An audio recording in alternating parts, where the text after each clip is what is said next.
Global markets are shifting as the RBA cuts rates, Bitcoin hits record highs and investors brace for Nvidia's upcoming results. Meanwhile, a major US tax bill is also making waves, adding further uncertainty to the outlook. Joining us today is Kyle Rodder from Capital.com. Good to see you. What's the market reaction to the RBA's latest rate cut? Well, early in the week, it was quite positive, really on the basis that it was considered a dovish cut, which is to say that not only did it lower 25 basis points, that was pretty much priced in beforehand. The language from the RBA and forecasts were significantly different, and that is to say that they were much more focused on downside risks to growth, and in fact, they even reduced their growth forecast for the Australian economy, increased the unemployment rate forecast, and critically dropped the forecast for the inflation rate to about 2.6% by the end of the June quarter. So the RBA was very close to almost declaring that it was mission accomplished on inflation, and as a result, there's hopes now that, again, with these kind of greater focus on the growth outlook from here, the further rate cuts are on the cards. In fact, the RBA, tabled a 50 basis point cut, it told us at this particular meeting. So gave a bit of a temporary boost to the ASX 200, made Australian stocks a little bit more appealing. Washed out by the end of the week with some international news, but certainly something that's been supportive of our market this week. Okay, well, let's touch on that international news for the moment. And how could this US tax bill impact global markets? What are we seeing from the United States? Well, it's seemingly creating further upward pressure on global bond yields, which, there's a number of factors there sort of driving the long end of the yield curve at the moment. But effectively, the biggest one is that we're going to be seeing another deluge of fiscal stimulus by way of tax cuts coming through from the United States. Estimates suggest anywhere between sort of $4 and $5 trillion added to the debt load over the next 10 years. Deficits to increase, primary deficits to increase to around sort of $3.5 trillion potentially. That's all raising these prospects of inflation picking up once again, basically the spending coming into an economy that's already battling with high inflation, and at a time too that we're potentially confronting a negative supply shock from tariffs, which would also be inflationary, and for all the wrong reasons as well, obviously, because that's going to basically limit the stuff in the economy that people can buy with that money. So there is these fears now that investors are going to have to discount a higher inflation rate in government bonds. That not only that, there might be some concerns about who will buy these bonds, or at least at current prices, considering the confidence crisis that we've seen engendered in markets from US trade policy.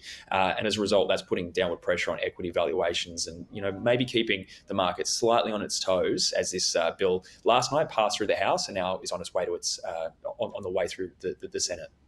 Yeah, certainly interesting stuff as always. Turning our attention to tech now, and what are investors expecting from Nvidia's results? Yeah, well, still expecting a very strong set of numbers, and effectively the company continues to print money effectively, albeit at a lower growth rate, which is naturally going to occur when you start, talking about revenues in the billions and billions of dollars. But what investors are really going to be looking for here is commentary from the company around what impact export curbs might have, and some of these geopolitical risks are having on the company's top line growth in particular. Not only that, there are also fears that maybe some of the trade war elements at the moment will slow chip demand, just primarily through weaker economic activity, and just simply that there's going to be sort of maybe a dip in the economic cycle, but also that maybe costs will increase because of the impact of tariffs, and that'll have a bottom line impact on the company. So markets are really sort of assessing whether growth rates for the company are still as high as they were previously, or continue to chug along reasonably well. But they're also sort of fairly concerned about sort of the cost outlook and the potential for regulatory risk, especially considering the Trump administration have only said this week that they're going to continue to persist with the chip curbs into China, which is making it very difficult for the company to grow its market, grow its sales in China as well.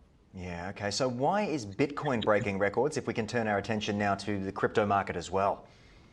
Yeah, well, I think there's sort of a short-term regulatory story here, and then also a long-term sort of secular story with Bitcoin at the moment.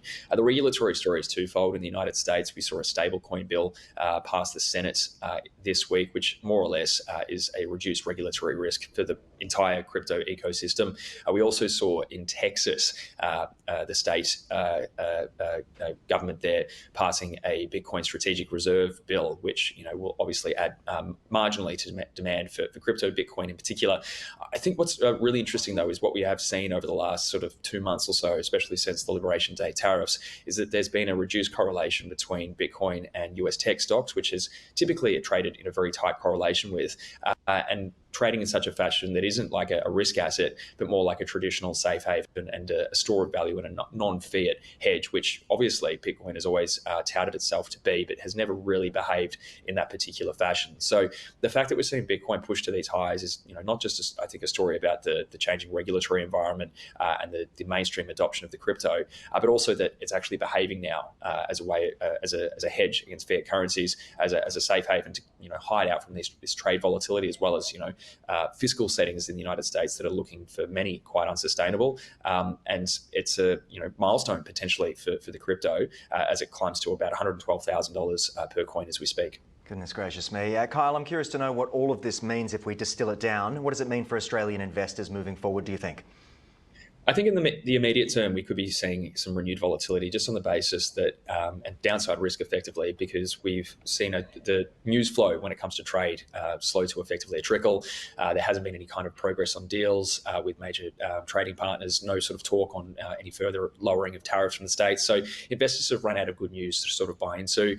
The story has shifted now to the potential impact again of this highly inflationary tax bill from the States, which sort of risks destabilizing the bond market, and that'll sort of potentially trickle through into equity valuations as well, as investors basically try to work out the appropriate price for US Treasuries. So it looks like maybe upside momentum is slowing. If we get some more positive trade war developments, that might seize the narrative once again. But for now, it looks like there might be a little bit of a loss of upward momentum, and maybe this big recovery that we've seen over the last 6 or 7 weeks is sort of looking like it's due for a bit of a pullback over the next few weeks. Again, absent any further trade developments, we might be seeing a little bit of downside being plumbed as the market more or less retraces, possibly consolidates and discounts other news other than just these trade war developments. Yeah, absolutely. So close yet so far. Kyle, thank you so much as always for joining me on the program. Cheers.